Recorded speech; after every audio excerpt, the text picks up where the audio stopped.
अस्सलाम वालेकुम नाजरीन, स्मार्ट टीवी में खुश आमदीद।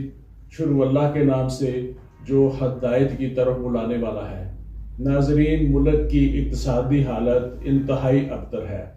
ऐसी हालत आज तक पहले कभी ना हुई थी और हुकूमती तज्जिया कार ये रोना रोते हैं कि लोग टैक्स अदा नहीं करते, हालांकि इस मुल्क के शहरी हर काम पर, हर बात पर टैक्स अदा करते हैं। आप अगर मोटर वे पर M2 पर इस्लामाबाद से लाहौर आए तो टोल प्लाजा पर 1 दर्जन से जायद बूथ हैं।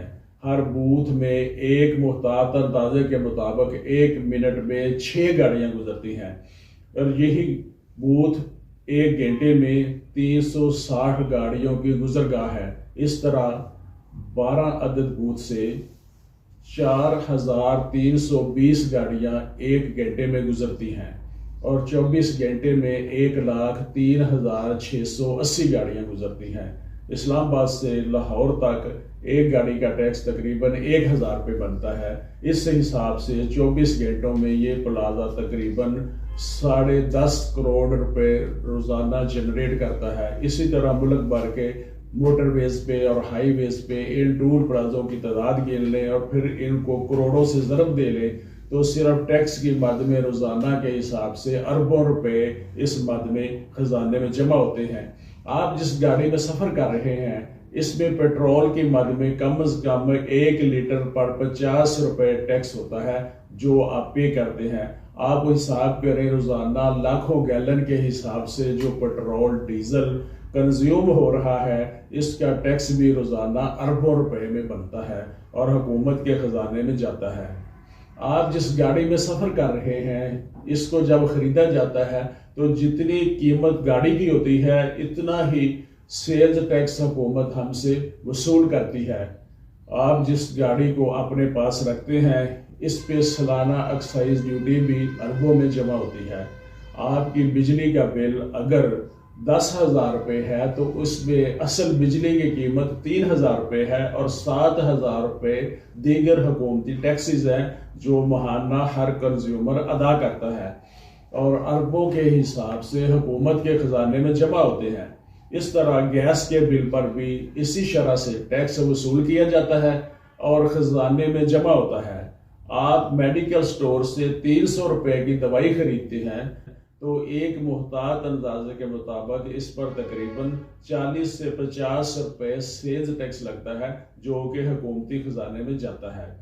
आप होटल में खाना खाते हैं, आपका बिल 5,000 रुपये आता है तो इसमें 500 रुपये सेल्स टैक्स हुकूमत के खजाने में जाता है जो आपसे लिया जाता है, हुकूमती खजाने में जाता है। और अगर आप मकान का नक्शा बनवाने जाते हैं, किसी भी डेवलपमेंट अदारे के दफ्तर जाएं तो वहाँ देखें कि लोगों की कतारें लगी होती हैं जिनसे 40 से 50,000 रुपये नक्शा फीस ली जाती है, ये भी खजाने में जमा होती है। आप जिस घर में रह रहे हैं इस घर का सालाना टैक्स भी आप अलग से दे रहे हैं।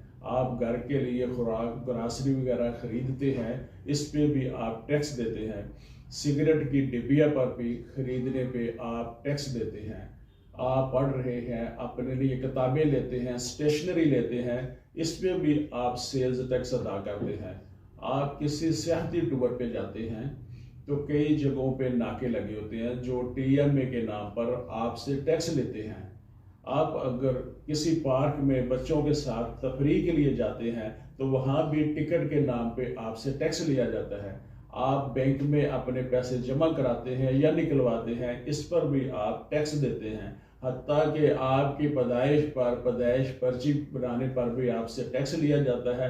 अगर आप मर जाते हैं तो डेथ सर्टिफिकेट बनवाने के लिए आपके लवाहकीन को टैक्स देना पड़ता है।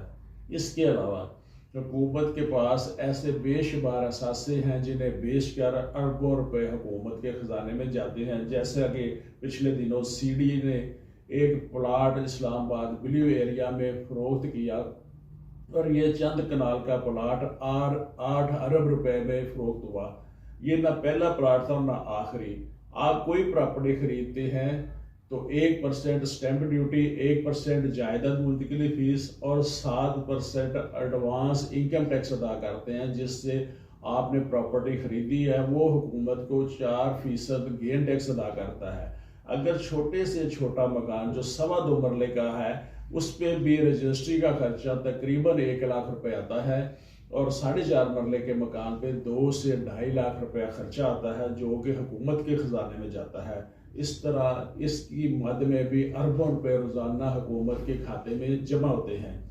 پھر بھی اگر ملک کا دیوالیہ نکل گیا ہے، دنیا کے آگے کشکول لیے پھر رہے ہیں، بھیک کوئی نہیں دے رہا، ایک ٹرانسپورٹر جس کے پاس 1 آدھ بس یا ٹرک ہوتا ہے تو وہ بھی اپنی اگلی نسل کے لیے 6 گاڑیاں بنا کے جاتا ہے۔ ہماری حکومت کو کون سی بیماری لاحق ہے کہ روزانہ اربوں خربوں کا ٹیکس وصول کر کے ملک مفلوق الحال ہے، اور خربوں ڈالر کے قرضے ہم نے الگ لیے ہوئے وہ کہاں گئے؟ یہ بہت بڑا سوالیہ نشان ہے۔ اس کی جواب طلبی حکومت سے کرنا ہر شہری کا بنیادی حق ہے۔ ناظرین، آج کے لیے بس اتنا ہی۔ سمارٹ ٹی وی، میں محمد امین، ایڈوکیٹ۔